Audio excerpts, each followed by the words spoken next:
രീതിയിലാണ് പോകുന്നത്. നിങ്ങളുടെ പഞ്ചായത്തിലെ കുടിവെള്ളം ലഭ്യമല്ലാത്ത 75% അല്ല 75% പേർക്ക് മാത്രമേ കൊടുത്തിട്ടുള്ളൂ. 100 വീടുകൾക്ക് ഇപ്പോഴും കുടിവെള്ളമില്ല, സ്രോതസ് പോലും ഇല്ല എന്ന് പറഞ്ഞു. അവരുടെ വെള്ളമൊക്കെ എവിടെ നിന്നാണ് പിന്നെ കിട്ടുന്നത്? കുടിവെള്ളം ഞങ്ങളൊരു 75% ആൾക്കാർക്ക് കുടിവെള്ളം എത്തിക്കാൻ വേണ്ടി ഞങ്ങൾ ശ്രമം നടത്തി കുടിവെള്ളം എത്തിച്ചിട്ടുണ്ട്. ഒരു 65ഓളം പദ്ധതികളാണ് നടപ്പിലാക്കുന്നത്. 65ഓളം ചെറുതും വലുതുമായിട്ട് 65ഓളം കുടിവെള്ള പദ്ധതികൾ നടപ്പിലാക്കുന്നുണ്ട്. ഇനി 25% വരെ ഉള്ളവർക്ക് കുടിവെള്ളം എത്തിക്കാൻ കഴിയുന്നില്ല എന്ന് പറയുന്നത് ഒത്തിരി ദൂരത്തൊക്കെ താമസിക്കുന്നവരുണ്ട്.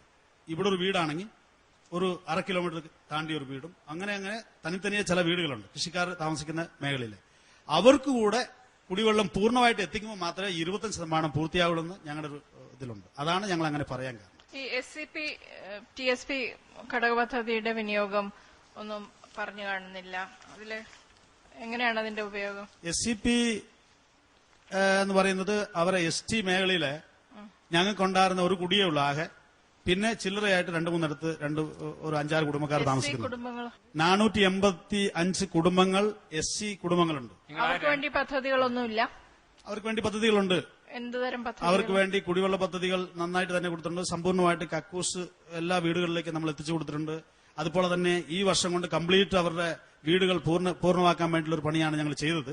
അതിലെ ചിലർക്ക് ഈ സർട്ടിഫിക്കറ്റിന്റെ വിഷയമുണ്ട്. അവർ തമിഴ്നാട്ടിൽ നിന്നൊക്കെ വന്നവരായതുകൊണ്ട് 50 വർഷത്തിന് മുമ്പ് ഇവർ എവിടെയാണ് താമസിച്ചതെന്നുള്ള സർട്ടിഫിക്കറ്റ് അവരോട് കൊണ്ടുവരാൻ പറയുന്നത് സർക്കാരല്ല കോടതി പറയുന്നു. അതിന്റെ ഭാഗമായിട്ട് അവർക്ക് ഒരു 35 കുടുംബക്കാർക്ക് ഇനിയും ഞങ്ങൾക്ക് വീട് കൊടുക്കാൻ കഴിയാതിരിക്കാൻ, അതേസമയത്ത് വീടുണ്ട് കൊടുക്കാൻ കഴിയാതെ നിൽക്കുകയാണ്. കൃഷിക്ക് ഉപയോഗമാക്കിയ തരിച്ചുകിടന്ന ഭൂമികളുടെ കണക്ക് പറയുന്നതിലൊക്കെ ഒരു വ്യത്യാസം കാണുന്നുണ്ട്. നിങ്ങൾ ഇവിടെ തന്നിരിക്കുന്ന കണക്കും വീഡിയോയിൽ പറഞ്ഞതുമെല്ലാം വളരെ വ്യത്യാസമായിട്ടാണ്. എത്രയാണ് ശരിക്കും ഉള്ളത്? വ്യത്യാസമായിട്ട് വന്നേക്കുന്നത് അവിടെ തരിശു നിലങ്ങൾ എന്ന് പറഞ്ഞ് 2000 ഏക്കറാണ് തരിശു നിലങ്ങൾ കിടക്കുന്നത്. മൊത്തം 12000 ഏക്കറാണ് രാജകുമാരി പഞ്ചായത്ത്. ആ പഞ്ചായത്തിൽ 2000ഓളം ഏക്കർ റോഡും തോടും അതുപോലെ തന്നെ പാറകളും തരിശു നിലമായി പുല്ലുമേടുമായി കിടക്കുന്നതാണ് 2000 ഏക്കർ എന്ന് പറയുന്നത്. ബാക്കി 10000 ഏക്കറിലെ കൃഷി ചെയ്ത് ഒഴിഞ്ഞു കിടക്കുന്ന സ്ഥലവുമായി 10000 ഏക്കറുണ്ട്. എന്ത് കൃഷിയിലേക്കാണ് കൊണ്ടുവന്നിരിക്കുന്നത്? കൃഷി ഇപ്പോ അവിടെ ആദ്യം ആരംഭിച്ചത് ഏലം കൃഷിയാണ്. രണ്ടാമത് എല്ലാ കൃഷികളും കൂടെ അവിടെ വന്നു. എല്ലാ കൃഷിയും കൂടെ വന്നിട്ട് ഇപ്പൊ കുരുമുളക് കൃഷി തീർത്തും ഇപ്പോഴാണെങ്കിൽ തന്നെ ഭയങ്കര കൊടിയ ചൂടാണ്. എവർക്ക് വന്നിരിക്കുന്ന സമയത്ത് കുടിവെള്ളം പോലും ഇവിടുന്ന് സർവേക്ക് വന്നിരിക്കുന്ന സമയത്ത് കുടിവെള്ളം പോലും ലഭിക്കാൻ കഴിയാത്ത തരത്തിലുള്ളൊരു ഭയങ്കര ചൂടും മഴയില്ലാത്ത ഒരു മേഖലയായിട്ട് മാറിക്കൊണ്ടിരിക്കുക. അപ്പൊ അത് പരിഹരിക്കാനുള്ളൊരു ജോലിയാണ് ഞങ്ങൾ ഇപ്പൊ ഏറ്റെടുത്തേക്കുന്നത്. അതുകൊണ്ടാണ് ഈ ഏലം ചെടികൾ ഈ കുരുമുളക് പോകുന്നിടത്തെല്ലാം റീപ്ലാന്റേഷൻ ഏലച്ചെടികൾ ഇട്ട് കൊടുക്കുക, അതുപോലെ വൃക്ഷ തൈകൾ കൂടുതൽ നട്ടുകൊടുക്കുക. ഞങ്ങളാണ് ഈ നെൽ പ്രദേശമായിട്ട് തന്നെ ഇപ്പൊ പ്രഖ്യാപിച്ചിട്ടുണ്ട് സർക്കാർ. അതിന് കൂടുതൽ വൃക്ഷത്തൈകൾ വയ്ക്കാൻ വേണ്ടി ഞങ്ങൾ ഈ വർഷം 5 ലക്ഷം വൃക്ഷത്തൈകൾ വയ്ക്കാൻ വേണ്ടിയിട്ട് 3 നഴ്സറികൾ ഞങ്ങൾ രൂപീകരിച്ചിട്ടുണ്ട്. പഞ്ചായത്ത് നടപ്പിലാക്കുന്നത് 3 പ്രധാനപ്പെട്ട പദ്ധതികളും കൃഷിയോട് ബന്ധപ്പെട്ടതാണ്. അപ്പോൾ കൃഷിയുടെ കാര്യത്തിൽ പഞ്ചായത്ത് ഇത്രയും താല്പര്യം കാണിക്കുന്നതിൽ എനിക്ക് സന്തോഷമുണ്ട്. അതിന് അഭിനന്ദനങ്ങൾ. കുരുമുളക് കൃഷി വേണ്ടാന്ന് വെക്കുകയാണ്. വേണ്ടാന്ന് വെക്കുന്നില്ല സാർ, അത് പിടിച്ചു നിൽക്കുന്നില്ല. ഞങ്ങൾക്ക് ലക്ഷക്കണക്കായുള്ള ചെടികൾ സർക്കാർ തന്നെ തരുന്നുണ്ട് അവിടെ. എന്നാൽ ചെടി പിടിക്കുന്നില്ല. അത് നട്ട ചെടി അപ്പൊ തന്നെ കരിഞ്ഞു പോകും. കാലാവസ്ഥയ്ക്ക് എന്തോ വ്യതിയാനം ഉണ്ടായിട്ടുണ്ട്. ഇപ്പൊ ഇന്നലെ തന്നെ ഞങ്ങൾ ഇവിടെ വന്നപ്പോൾ നിങ്ങളെല്ലാം കണ്ടു കാണും ടിവിയില്, കുമുളി പഞ്ചായത്തിലെ മഴയ്ക്ക് പകരം മഞ്ഞ് കട്ടി വീഴുകയാണ്. 2 കിലോ 5 കിലോ ഉള്ള കട്ടികളാണ് വീണ് ചെടിയും അതുപോലെ തന്നെ വീടുകളെല്ലാം 6 വീടുകളെങ്ങാണ്ട് തകർന്നു പോയിട്ടുണ്ട്. അങ്ങനെ ഭയങ്കരമായിട്ട് കൃഷിയെ ദോഷപ്പെടുത്തുന്ന നിലയിൽ ഇപ്പൊ ഞങ്ങൾക്ക് തന്നെ 3 റൗണ്ട് ഈ ഐസ് മഴ പെയ്തു. ഐസ് മഴ പെയ്യാന്ന് പറഞ്ഞാൽ ആ വർഷം കൃഷി പോയെന്ന് തന്നെ അർത്ഥമാണ്. അപ്പൊ ഐസ് മഴയൊക്കെ പെയ്യുന്നത് കൊണ്ട് ഈ കുരുമുളകിനൊന്നും പിടിച്ചു നിൽക്കാൻ കഴിയാതെ പോവുകയാണ്. അതാണ് അതിൽ സംരക്ഷിക്കുക എന്ന് പറഞ്ഞാൽ പരമാവധി ഞങ്ങൾ അതിനെ എല്ലാ മരങ്ങളിലും ഇപ്പൊ നിങ്ങൾ ഇതിൽ തന്നെ കണ്ടു കാണും, എല്ലാ മരങ്ങളിലും ഈ ചെടി നട്ടുപിടിപ്പിക്കുന്നുണ്ട്. കുരുമുളക് എന്ന് പറഞ്ഞാൽ തനിയെ പ്ലാന്റ് ചെയ്യുന്നതാണ്. തനിയെ പ്ലാന്റ് ചെയ്യുമ്പോൾ അത് കരിഞ്ഞു പോവുക, ചൂടടിച്ച് സഹിക്കാൻ വയ്യാതെ കരിഞ്ഞു പോവുക. അതുകൊണ്ട് ഞങ്ങൾ മരങ്ങളിലേക്ക് വെച്ച് പിടിപ്പിച്ചിട്ട് അതിനെ സംരക്ഷിക്കാൻ വേണ്ടിയുള്ള ഒരു ശ്രമമാണ് നടത്തുന്നത്. രാജകുമാരി പ്രദേശത്ത് ധാരാളം പശു വളർത്താനുള്ള സാധ്യതയുണ്ട്. അപ്പോ നിങ്ങൾ പശുക്കളെ കൃഷിക്കാർക്ക് കൊടുക്കുന്നുണ്ടെന്ന് പറഞ്ഞു. ആ പ്രദേശത്തെ ക്ഷീരസംഘങ്ങളുമായിട്ട് ഏകോപിച്ചാണോ ഈ പശുക്കളെ കൊടുക്കുന്നത്? ഏകോപനം ഞങ്ങള് ക്ഷീരസംഘങ്ങളുമായിട്ടുള്ള ഏകോപനം നടത്തിക്കൊണ്ട് കൃഷിക്കാർ ഉൽപ്പാദിക്കുന്ന പാല് അത് ക്ഷീരസംഘം വഴി കൊടുത്തിട്ട് അവിടുന്ന് കൃഷിക്കാരനെ അവിടെ 4 സംഘങ്ങളാണ് പ്രവർത്തിക്കുന്നത്. ആ 4 സംഘത്തിലേയും കൂടി ഞങ്ങൾക്ക് 4500 ലിറ്റർ പാല് വരെയാണ് അവിടെ കയറ്റിപ്പോയിക്കൊണ്ടിരിക്കുന്നത്. ഇവിടെ അവിടുന്ന് കാലത്തെയും വൈകിട്ടുമായിട്ട് 2 ടാങ്കറിൽ നമ്മൾ 10-60 പശുവിനെ കൊടുത്തതിന്റെ ഫലമായിട്ട് പാലുൽപാദനം വർദ്ധിച്ചോ? 500 ലിറ്ററോളം കൂടിയിട്ടുണ്ടെന്നാണ് ഇപ്പൊ അറിയാൻ കഴിയുന്നത്. അതുപോലെ നിങ്ങളുടെ ഈ അവിടെ സ്കൂളുകളില് ഈ പെൺകുട്ടികൾക്ക് ഈ അഡോളസെന്റ് ക്ലാസ്സുകളോ എന്തെങ്കിലും അങ്ങനെ എടുക്കുന്നുണ്ടോ? ജാഗ്രത സമിതി അവിടെ പ്രവർത്തിക്കുന്നുണ്ടോ? എനിക്ക് സ്ത്രീകൾ ആർക്കെങ്കിലും സംസാരിക്കായിരിക്കും അവിടെ. അംഗൻവാടികളുമായിട്ട് ബന്ധപ്പെട്ട് കൗമാരക്കാർക്ക് ക്ലാസ് കൊടുക്കുന്നുണ്ട്. അതുപോലെ തന്നെ ജാഗ്രതാ സമിതികൾ ഞങ്ങൾ രൂപീകരിച്ചിരുന്നു. പക്ഷെ അത്ര കാര്യക്ഷമമായ പ്രവർത്തനം നടന്നു എന്ന് നമുക്ക് പറയാൻ പറ്റില്ല. എങ്കിലും ഞങ്ങൾ സ്ത്രീ പദവിയെ പറ്റിയുള്ള കാര്യങ്ങൾ ഞങ്ങളെ പറഞ്ഞു പഠിപ്പിക്കാനായിട്ട് ശ്രമിക്കുന്നുണ്ട്. അതുപോലെ തന്നെ സ്ത്രീകളുമായി ബന്ധപ്പെട്ട തൊഴിലുറപ്പ് പദ്ധതി തന്നെ സ്ത്രീകളാണ് അതിനകത്ത് നേതൃസ്ഥാനത്തേക്ക് വന്നത്. തൊഴിലുറപ്പ് പദ്ധതി അപ്പോൾ ഞങ്ങൾ 4 കോടി 10 ലക്ഷം രൂപ ഫണ്ട് ചെലവഴിക്കുമ്പോൾ അത് ചെലവഴിക്കാനുള്ള മാധ്യമമായി തീർന്ന സ്ത്രീകളാണ്. കാരണം സ്ത്രീകളുടെ നേതൃത്വത്തിലാണ് അത് നടപ്പാക്കിയത്.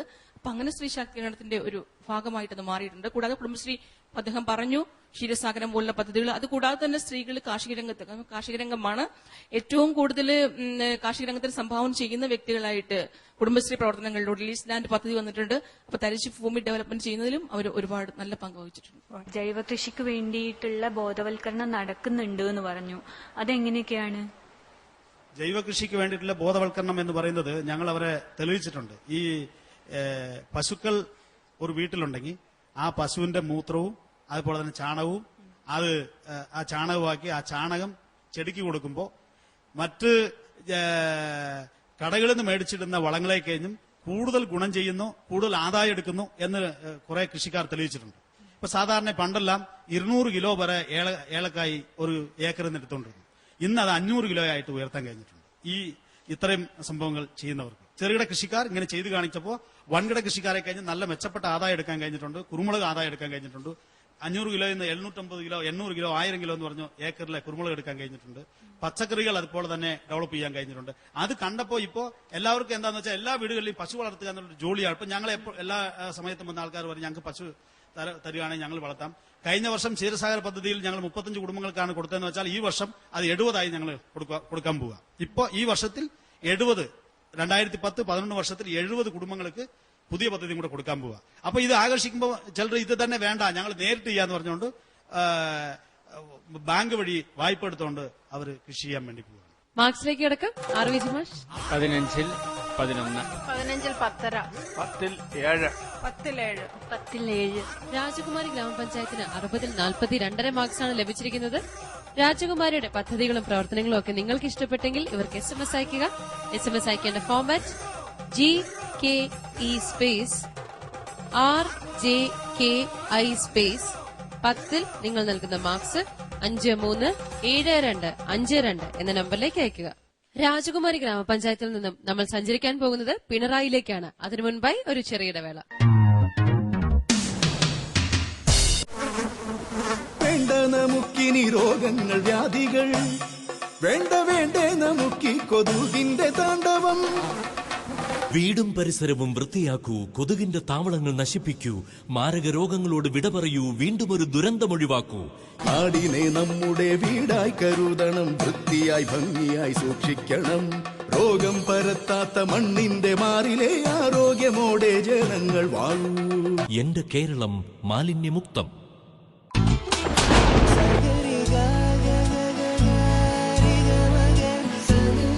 മഴക്കാലം ഇങ്ങെത്തി, ഒപ്പം മഹാരോഗങ്ങളും. ഇതിന് പരിഹാരമാർഗം ഒന്നേ ഉള്ളൂ. ഓരോരുത്തരും അവരവരുടെ വീടുകൾ ശുദ്ധമായി സൂക്ഷിക്കുക. കൊതുക്, ഈച്ച തുടങ്ങിയ രോഗവാഹകരായ ജീവികൾ പെരുകുന്ന സാഹചര്യം ഒഴിവാക്കുക. മാലിന്യങ്ങൾ നീക്കം ചെയ്യാൻ ആരോഗ്യ പ്രവർത്തകരുമായി സഹകരിക്കുക. അത് മഹത്തായ പൗരധർമ്മമാണ്. വീടും പരിസരവും വൃത്തിയാക്കാം, പകർച്ചവ്യാധികൾ ഒഴിവാക്കാം. റാഗിംഗ് എന്താണെന്നറിയാലോ. എന്നാൽ വിവാഹ റാഗിംഗ് എന്താണെന്ന് കേട്ടിട്ടുണ്ടോ? വധൂവരന്മാരുടെ ചില അടുത്ത ചങ്ങാതിമാർ ചേർന്ന് നടത്തുന്ന അഗ്നി പരീക്ഷയാണ് വിവാഹ റാഗിംഗ്. പലപ്പോഴും ഇത് ക്രൂരവും അപകടകരവുമാവാറുണ്ട്. കണ്ണൂർ ജില്ലയിലെ ചില ഗ്രാമങ്ങളിൽ ഇത് തടയുന്നതിനായി ജനകീയ സമിതികൾ വരെ രൂപീകരിച്ചിട്ടുണ്ട്. എന്നാൽ കണ്ണൂരിൽ നിന്ന് തന്നെ എത്തിയ പിണറായി ഗ്രാമപഞ്ചായത്തിന് വിവാഹവുമായി ബന്ധപ്പെട്ട വളരെ വ്യത്യസ്തമായ ഒരു പദ്ധതിയാണുള്ളത്. നമുക്ക് എന്താന്ന് കേൾക്കാം. സ്വാഗതം ചെയ്യാം പിണറായിയെ ഈ വേദിയിലേക്ക്.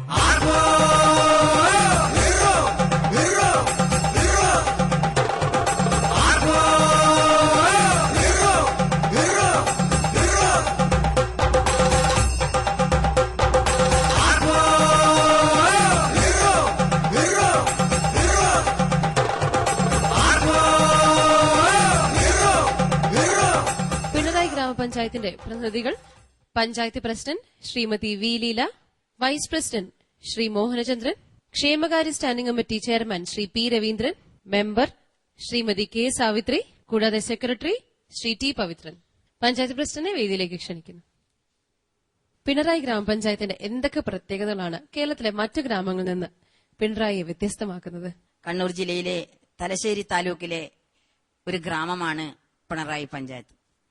3 ഭാഗവും പുഴകളാൽ ചുറ്റപ്പെട്ടിട്ടുള്ള രമണീയമായിട്ടുള്ള ഒരു പ്രദേശമാണ് ഈ പഞ്ചായത്ത്. മാത്രമല്ല കേരളത്തിലെ സഹകരണ ഗ്രാമം എന്നറിയപ്പെടുന്ന ഒരു പഞ്ചായത്ത് കൂടിയാണ് ഇത്.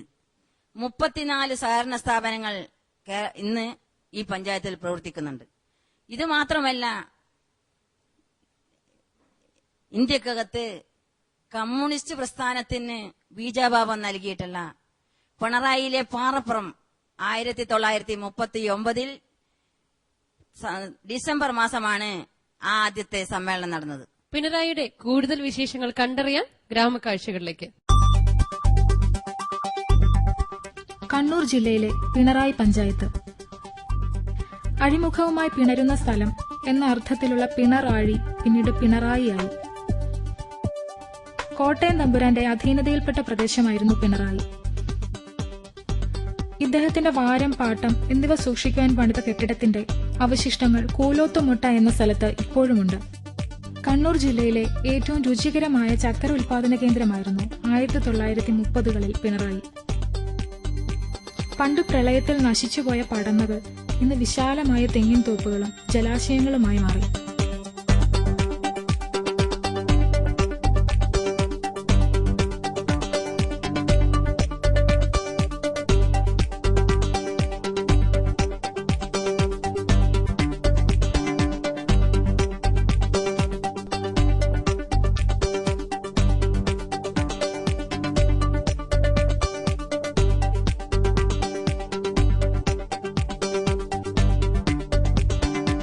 സുസ്ഥിര വികസനത്തിനായി പിണറായി ഗ്രാമപഞ്ചായത്ത് എന്തൊക്കെ പ്രവർത്തനങ്ങളാണ് നടത്തുന്നത്?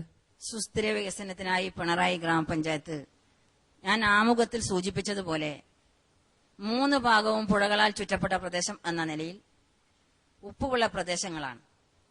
ആ ഉപ്പുവെള്ളം കൊണ്ട് ഏക്കർ കണക്കിന് കൃഷി നശിച്ചു പോയിട്ടുണ്ട്. അങ്ങനെ കൃഷിയെ സംരക്ഷിക്കുന്നതിന് വേണ്ടി 10-15ലേറെ ഉപ്പുവെള്ള പ്രതിരോധ ക്രോസ് ബാർ ഉണ്ടാക്കുകയുണ്ടായി. മാത്രവുമല്ല, കാലാകാലം ഈ പ്രദേശങ്ങളിൽ കുടിവെള്ളം ലോറി വെള്ളമായി കൊടുക്കലായിരുന്നു. അങ്ങനെ നിരവധി ശുദ്ധജല വിതരണ പദ്ധതി നടപ്പിലാക്കിയും കൊണ്ട് ഏകദേശം 34 ചെറുതും വലുതുമായിട്ടുള്ള പദ്ധതികളാണ് പിണറായിയിലെ ജനങ്ങൾക്ക് കുടിക്കാൻ വേണ്ടി ഉണ്ടാക്കിയിട്ടുള്ളത്. അതിന്റെ ഭാഗമായിക്കൊണ്ട് തന്നെ 2 വർഷമായി ലോറി വെള്ളം കൊടുക്കുന്നത് തീർത്തും ഇല്ലാതായി. സ്വന്തം കാലിൽ നിൽക്കുക കുടിവെള്ളത്തിന്റെ ഭാഗമായിക്കൊണ്ട് പദ്ധതി നടപ്പാക്കാൻ വേണ്ടി കഴിഞ്ഞു. അതോടൊപ്പം തന്നെ കാർഷിക മേഖലയെ സംരക്ഷിക്കുന്നതിന്റെ ഭാഗമായിക്കൊണ്ട് തന്നെ നമ്മുടെ ഈ സുസ്ഥിര വികസനത്തിന്റെ ഭാഗമായിക്കൊണ്ട് ഉപ്പുവെള്ള പ്രതിരോധ ക്രോസ് ബാർ ഉണ്ടാക്കുവാനും പഞ്ചായത്തിന് കഴിഞ്ഞിട്ടുണ്ട്. മാത്രവുമല്ല, വിദ്യാഭ്യാസ രംഗത്തും അതോടൊപ്പം തന്നെ മറ്റുള്ള സാമൂഹ്യ സാംസ്കാരിക രംഗത്തും ഒട്ടേറെ പദ്ധതികൾ ഉണ്ടാക്കിയും കൊണ്ട് ജനത്തിന്റെ കയ്യടി വാങ്ങാൻ കഴിഞ്ഞിട്ടുണ്ട് എന്നുള്ളതാണ് ഇവിടെ സൂചിപ്പിക്കാനുള്ളത്. ഈ വികസന പദ്ധതികളെ കുറിച്ച് ചർച്ച ചെയ്യുന്നതിന് മുൻപായി നമുക്ക് വികസന ദൃശ്യങ്ങൾ കണ്ടിട്ട് തിരിച്ചു വരാം. 3 ഭാഗങ്ങളും വെള്ളത്താൽ ചുറ്റപ്പെട്ട പിണറായി പഞ്ചായത്തിൽ ജലജന്യ രോഗങ്ങൾ ഒരു തീരാ തലവേദനയായിരുന്നു. നീർത്തടങ്ങളിൽ കുമിഞ്ഞുകൂടിയ മാലിന്യങ്ങളായിരുന്നു ഇതിനൊരു പ്രധാന കാരണം. ഇതിനെ മറികടക്കുവാൻ 3000-ഓളം കണ്ടൽ ചെടികളാണ് പഞ്ചായത്ത് നട്ടുപിടിപ്പിച്ചത്. തൊഴിലുറപ്പ് പദ്ധതിയുമായി ബന്ധപ്പെടുത്തി 125 ആളുകൾ ചേർന്നാണ് ഇവിടെ കണ്ടൽ ചെടികൾ നട്ടുപിടിപ്പിച്ചത്. പിണറായി പഞ്ചായത്തിലെ മറ്റൊരു വ്യത്യസ്തമായ പദ്ധതിയാണ് സായുജ്യം വൈവാഹിക പദ്ധതി.